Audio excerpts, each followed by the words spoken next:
Bismillahirrahmanirrahim. Assalamualaikum warahmatullahi wabarakatuh. Alhamdulillahi wa kafa. Wassalatu wassalamu ala nabiyil mustafa wa ala alihi wa ashabihi ahli sidqi wal wafa. Amma ba'd. Allahumma 'allimna ma yanfa'una wanfa'na bima 'allamtana wa zidna 'ilman ya rabbal alamin. Jamaah sekalian dimuliakan oleh Allah SWT, ibu bapak sekalian yang saya hormati dan saya muliakan, terutama dan yang paling utama tentunya mari tidak bosan-bosannya dan tidak lupa untuk bersyukur kepada Allah SWT, bersyukur kepadanya, bersyukur dengan tidak ada putusnya, senantiasa memuji Allah SWT dengan pujian yang tidak terbatas atas berbagai limpahan nikmat dan karunia yang Allah berikan kepada kita. Semenjak pagi ini tentunya banyak kenikmatan bisa bermakan sahur, karena dalam waktu sahur itu ada banyak keberkahan. Oleh karenanya Nabi SAW beliau bersabda, tasahharu fa inna fis sahuri barakah. Bermakan sahurlah kalian, sesungguhnya dalam makan sahur itu ada keberkahan. Para ulama menjelaskan di antara keberkahannya adalah yang keberkahan makan itu sendiri. Karena dengan seorang mengkonsumsi makanan, maka bisa menambah energinya, berikan kekuatan untuk tubuhnya, sehingga ketika nanti menjalani aktivitas dalam waktu sehari, dia punya kekuatan, sehingga dalam masalah pekerjaan dan ibadah, dia bisa optimal dan maksimal.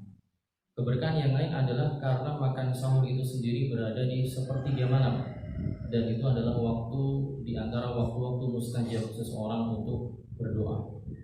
Sebagaimana dalam hadis disebutkan, yanzilu rabbuna tabaraka wa ta'ala fi kulli lailatin ila as-sama'id dunya hina yabqa thuluthul lailil akhir.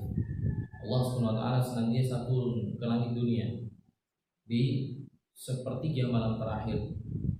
Tsumma yaqul, kemudian Allah berfirman dalam hadis qudsinya, man yad'uni fa astajib lahu. Barang siapa yang berdoa kepadaku, aku akan mengijabahi doanya. Man yas'aluni fa'u'tiyah. Barang siapa yang meminta kepadaku, aku akan memberinya. Wa man yastaghfiruni fa'aghfirlah. Dan barang siapa yang mohon ampun, beristighfar kepadaku, maka aku akan mengampuninya. Ini sejak pagi tadi kita sudah mendapati banyak kebaikan. Kemudian kita ke masjid, datang ketika adzan berkumandang atau setelah adzan masih ada waktu sejenak untuk sholat 2 rakaat. Dan sholat 2 rakaat sebelum subuh itu pahalanya melebihi kebaikan dunia dan seisinya. Nabi SAW mengatakan, raka'atul fajri khairul minad dunya wa ma fiha. 2 rakaat sebelum subuh itu lebih baik daripada dunia dan seisinya. Nah, kalau 2 rakaat sunnahnya saja pahalanya, kata Nabi SAW, lebih baik daripada dunia dan seisinya, apalagi yang wajibnya.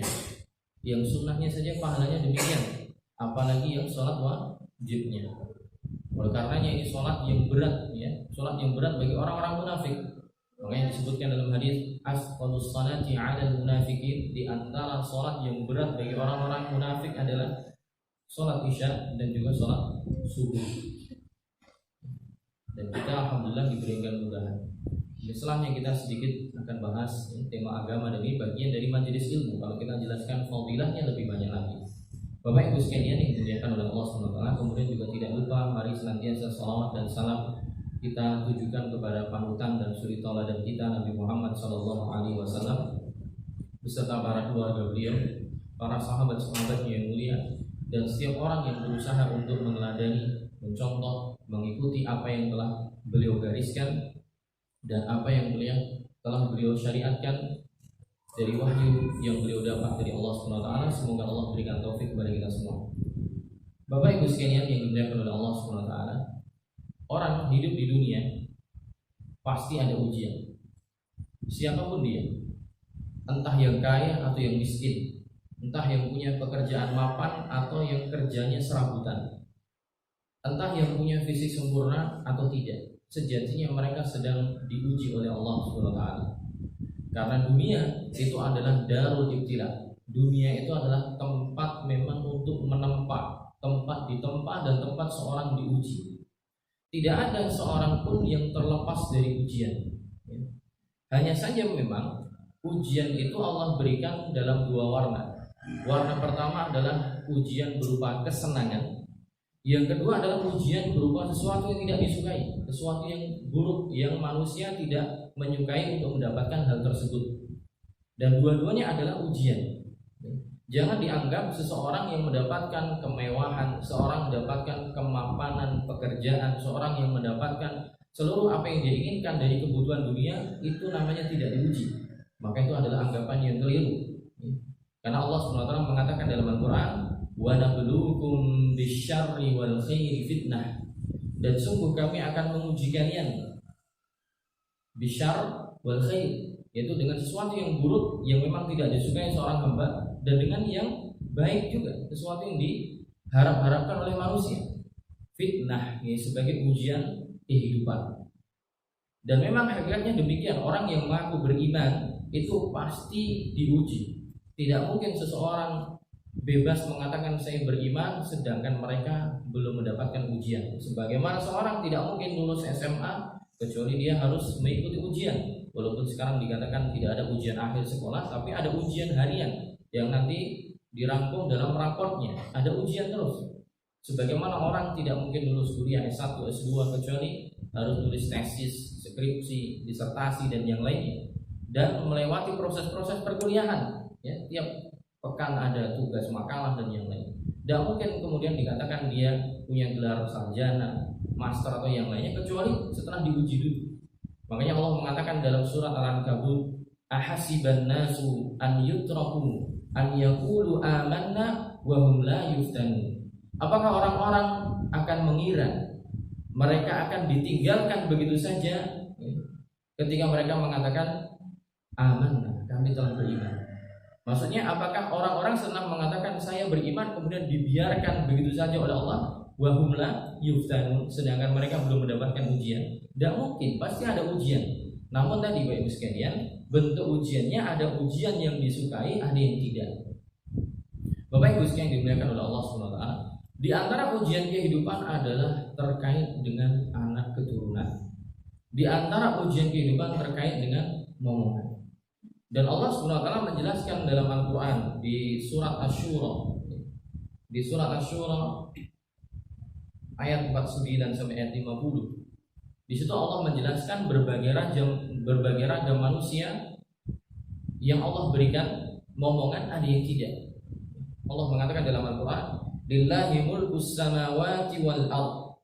Milik Allah segala kekuasaan atau kerajaan yang ada di langit dan ada di bumi.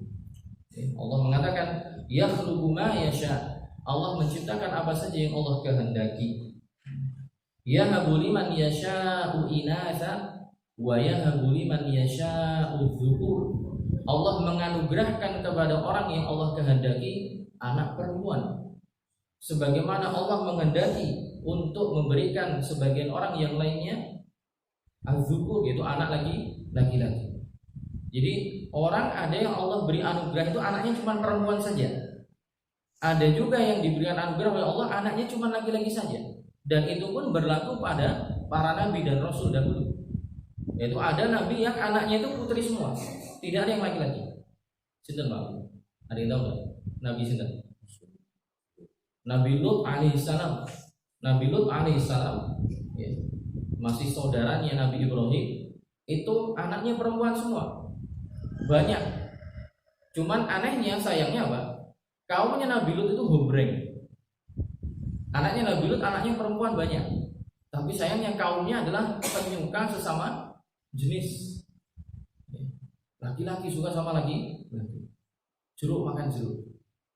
Bahkan sering ditawari oleh Nabi Lut, ya nikah saja sama anak saya, normal gitu saja. Tapi mereka tidak minat. Yang endingnya akhirnya diazab oleh Allah SWT. Ada juga nabi yang Allah uji anaknya laki-laki semua, yaitu Nabi Ibrahim alaihissalam. Nabi Ibrahim alaihissalam anaknya Ismail, Ishak, laki-laki semua. Kemudian Allah mengatakan, "Aw yuzawwijuhum dzukranan wa inatha." Atau ada juga yang Allah mix, di blended, double. Dapat perempuan, dapat juga laki-laki anaknya. Dan ini sampelnya adalah Nabi kita yang mulia Muhammad SAW. Putra putri beliau jumlahnya ada berapa Pak?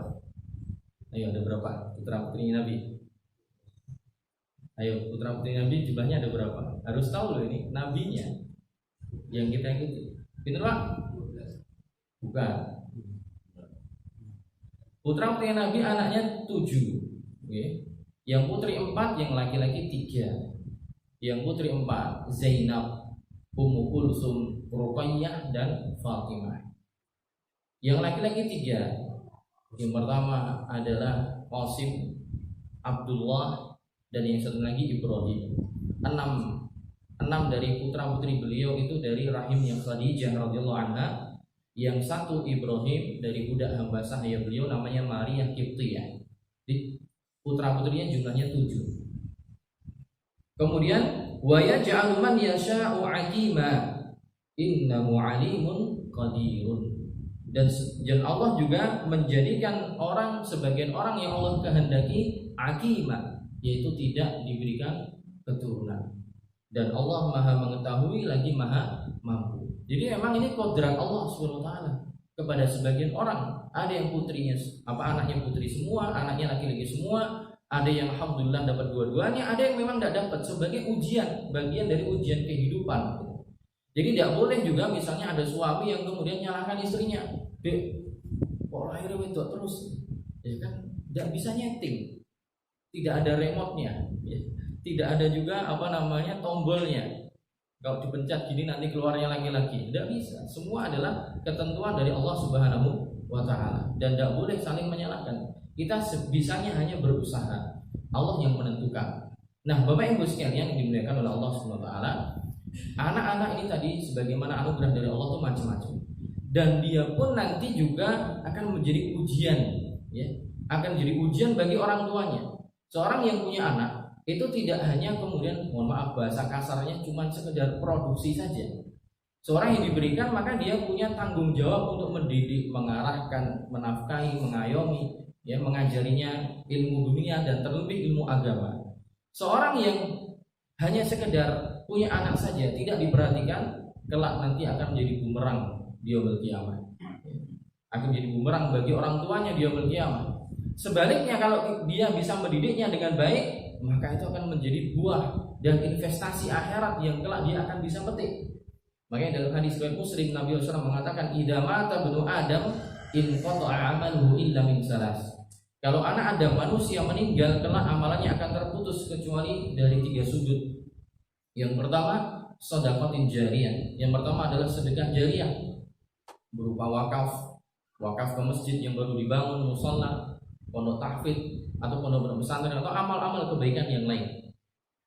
Yang kedua, ilmu yuntafa'u bih, yaitu ilmu yang bermanfaat. Ada orang sharing ilmu free, gratis kepada orang-orang yang lain, kemudian ilmu yang diajarkan dimanfaatkan oleh orang tersebut, bermanfaat bagi kehidupan dunia dia atau terlebih lagi akhirat, ngajar TPA dan semisalnya, maka itu yang akan senantiasa mengalir walaupun orang yang mengajarkan, walaupun orang yang berwakaf jasadnya sudah dikebumikan. Dan yang ketiga adalah waladin shalihin yad'u lahu ba'da mautih. Yang ketiga adalah anak yang saleh yang senantiasa mendoakan kedua orang tuanya setelah orang tuanya meninggal. Bahkan dalam hadis yang lain Nabi SAW menjelaskan bahwa ada orang-orang tua kelak yang di yaumil qiyamah itu mereka masuk surga, dan misalnya masuk surga mereka itu tidak terfikirkan dan tidaklah punya ekspektasi kecuali mungkin masuk surganya levelnya level bawah. Taruhlah misalnya hotel itu, mungkin dia mikirnya hotelnya cuma masuk bintang 1 atau bintang 2. Tapi ternyata Allah tinggikan derajatnya di surga. Dia masuk level yang tinggi. Kemudian dia bertanya kepada Allah, "Ya Allah, anna li hada?" Ya Allah, kok saya bisa dapat selevel ini tingginya? Padahal saya dulu ketika di dunia amalnya biasa-biasa saja. Kemudian dijawab, "Hada bistighfari waladika laka." Ini karena konsistennya anakmu senantiasa beristighfar memohonkan ampun untukmu. Dan yang seperti ini Bapak Ibu sekalian tidak akan mungkin bisa diraih begitu saja. Orang tidak akan metik kecuali dia harus tandur. Setelah tandur dia harus diairi, dipupuk, dirawat. Begitulah anak juga.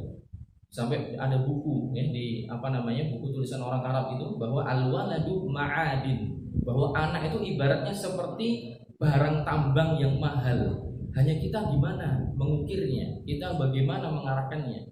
Tapi kalau punya anak dibiarkan gitu saja, ya, tidak dididik, tidak diarahkan, ya, kemudian dibiarkan gitu saja tanpa ada pendidikan arahan agama, ini berbahaya dan kelak justru akan menjadi bumerang bagi pelakunya. Dan Allah sudah mewanti-wanti. Ya.